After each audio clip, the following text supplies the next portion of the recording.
Praise the lord. యేసుక్రీస్తు వారి పరిశుద్ధమైన శ్రేష్టమైన నామములో ప్రియ దేవుని బిడ్డలందరికీ నా హృదయపూర్వకమైన వందనములు శుభములను తెలియపరుస్తూ ఉన్నాను. ఈ దినకాలపు ఆశీర్వాదపు లేఖనము, దేవుని యొక్క వాగ్దానము, సామెతల గ్రంథము 22వ అధ్యాయము 9-10 వచనములు. దయాదృష్టి గలవాడు తన ఆహారములో కొంత దరిద్రునికిచ్చును, అట్టివాడు దీవెన నొందును. తిరస్కార బుద్ధి గలవాని తోలివేసిన ఎడల కలహములు మానును. పోరు తీరి అవమానము మానిపోవును. ప్రియమైనటువంటి దేవుని బిడ్డలారా, యేసు ప్రభువారు దయగలిగిన దేవుడు, కృప కలిగిన దేవుడు. ఆయన దృష్టి మనుషుల పట్ల, సృష్టి పట్ల ఎప్పుడు కూడా దయగలిగే ఉంటుంది.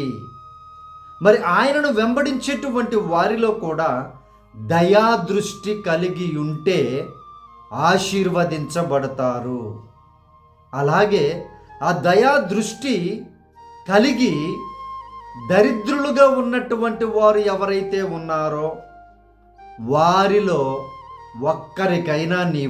ఒక్కరికైనా సరే నీ ఆహారములో వారిని నీవు జ్ఞాపకము చేసుకొనుచు నీవు జీవిస్తూ ఉన్నట్లయితే నీవు దీవించబడతావు అని ప్రభువారు వాగ్దానం ఇస్తున్నారు. ప్రియ దేవుని బిడ్డలారా, దేవుని యొక్క దీవెనలు సమృద్ధిగా నీకు ఉన్నాయి అని అంటే, సమృద్ధి అయిన ఆహారం ఉంది అని అంటే నీ కొరకే అని అనుకోవద్దు. ఎప్పుడు కూడా నీకు ఇచ్చింది దేవుడు. నీవు దయాదృష్టి కలిగి కొంతమందికైనా నీ శక్తి కొలది ఒక్కరికైనా సరే నీ ఆహారమును పంచుతావని ఉద్దేశముతోనే నీకు ఇచ్చారని జ్ఞాపకము చేసుకో. ప్రియ సహోదరి సహోదరులారా, మీరు కూర్చుకుంటూ ఉంటే అది పురుగు పట్టిపోతుంది. కూర్చుకుంటూ ఉంటే దానిని వాడకపోతే బూజు పట్టుకుపోతుంది. ప్రతి విషయంలో కూడా వస్తువులు కానివ్వండి, డబ్బు కానివ్వండి, ఏదైనా సరే ప్రియ దేవుని బిడ్డరా, చిమ్మటలు కొట్టివేస్తాయంట ధనాన్ని. కాబట్టి దయాదృష్టితో నీ ఆహారములో దరిద్రమైన స్థితిలో ఉన్నటువంటి వారిని జ్ఞాపకము చేసుకో. దేవుడు నిన్ను ఆశీర్వదిస్తారు. అలాగే కలహ బుద్ధి ఉంటుంది కొంతమందికి. ఏంటంటే నెగిటివ్ మెంటాలిటీ, నెగిటివ్ మాటలు, నెగిటివ్ ఎనర్జీ ఉంటుంది వారికి. చాలా భయంకరమైనటువంటి వ్యతిరేకమైన మాటలు మాట్లాడుతూ ఉంటారు, వ్యతిరేకముగా ఆలోచిస్తూ ఉంటారు వారు. అటువంటి వారి పరిస్థితులలో మీరు చాలా జాగ్రత్తగా ఉండండి. అటువంటి వారితో సహవాసము చేసిన, అటువంటి వారి యొక్క ఉద్దేశములు మీరు ఆచరించిన ప్రమాదములో పడిపోతారు, అశాంతికి లోనవుతారు. శాంతి మీలో, మీ కుటుంబములో, మీ పరిసర ప్రాంతాల్లో ఉండదు అని ప్రభువారు తన లేఖనము ద్వారా తెలియపరుస్తున్నారు. ప్రియ దేవుని బిడ్డలారా, నీవు ఎప్పుడు కూడా నెగటివ్గా ఆలోచించకుండా మంచి దృష్టితో ఆలోచించు.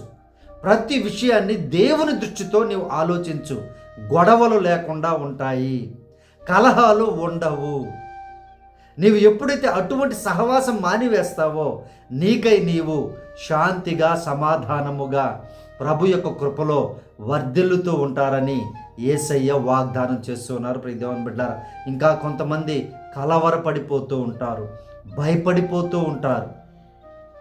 ప్రభువైన యేసు మనకు తోడు ఉండగా ఎందుకు భయం? ప్రియ దేవుని బిడ్డలారా, ఎందుకు కలవరము? ఆలోచించండి జాగ్రత్తగా. ఇవన్నీ ఎలా తొలగించుకోవాలో యేసయ్య తన లేఖనాల ద్వారా తన బిడ్డలకి తెలియపరుస్తూ ఉంటారు. ఆయన మాట్లాడేటువంటి దేవుడు కనుక ఆయన మాటను వినండి. కలహ బుద్ధిని తొలగించుకొని ప్రశాంతంగా జీవించండి. దేవుడు ఆశీర్వదిస్తాడు. ప్రియ దేవుని బిడ్డలారా, అలాగే ఉపవాస దినము శుక్రవారం అనంటే చాలామంది ఉపవాసం ఉంటూ ఉంటారు. ఉపవాసం ఉండడం మాత్రమే కాదు ప్రియ దేవుని బిడ్డలారా, లేని దరిద్రములు, ఆహారం లేనటువంటి వారికి మీ ఆహారమును ఇవ్వండి. అదే దేవునికి ఇష్టమైన ఉపవాసము. కాబట్టి అటువంటి స్థితిని మీరు కలిగి ఉంటే దేవుడు ధన్యులుగా మిమ్మల్ని దీవించి ఆశీర్వదిస్తాను అని, సమృద్ధి పరుస్తాను అని ప్రభువారు వాగ్దానం ఇస్తున్నారు. ప్రియ దేవుని బిడ్డలారా, దేవుడి లేఖనమును మీ జీవితంలో నెరవేర్చినట్లుగా, మీకు జ్ఞానం ఇచ్చినట్లుగా మీ కొరకు ప్రార్థన విజ్ఞాపన చేస్తాను. ప్రార్థనలో ఏకీభవించండి. శాంతితో, సమాధానంతో ఈ దిన కాలము దేవుడు మిమ్మల్ని దీవించబోచు ఉన్నారు. ప్రార్థన. మహాపరిశుద్ధుడా, మా ప్రియ పరలోకపు తండ్రి, ఈ వాగ్దానమును చూస్తున్నటువంటి బిడ్డలను అయ్యా మీ కృపలో జ్ఞాపకం చేసుకోమని ప్రార్థన చేస్తూ ఉన్నాం. అయ్యా దయాదృష్టిని దయచేయమని అడుగుతూ ఉన్నాం ప్రభువా. పరిశుద్ధుడా, కలహ బుద్ధిని మాన్పించి మంచి బుద్ధిని పుట్టించమని ప్రార్థన చేస్తున్నాం నాయన.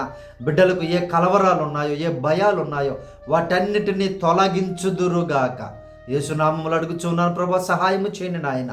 మీరే ప్రభా బిడ్డలకు నాయన సమృద్ధిని దయచేయండి. ఒకవేళ బిడ్డలు ఎవరైనా దరిద్రములో ఉంటే అయ్యా మీరు నాయన ఈ లోకానికి మా కొరకు దరిద్రుడిగా వచ్చారు కనుక మీ బిడ్డలను బలపరచమని నాయన, సమృద్ధిపరచమని దీవించమని అడుగుచూ ఉన్నాం తండ్రి. మీరే సహాయము చేయండి. అలాగే ఈరోజు నాయన జన్మదినములు జరుపుకుంటున్న, నూతన దయాకిరీటములు పొందుకున్న బిడ్డలను ఆశీర్వదించండి. అయ్యా వారు పుట్టింది ఎందుకో గమనించి జీవించుటకు సహాయము చేయండి.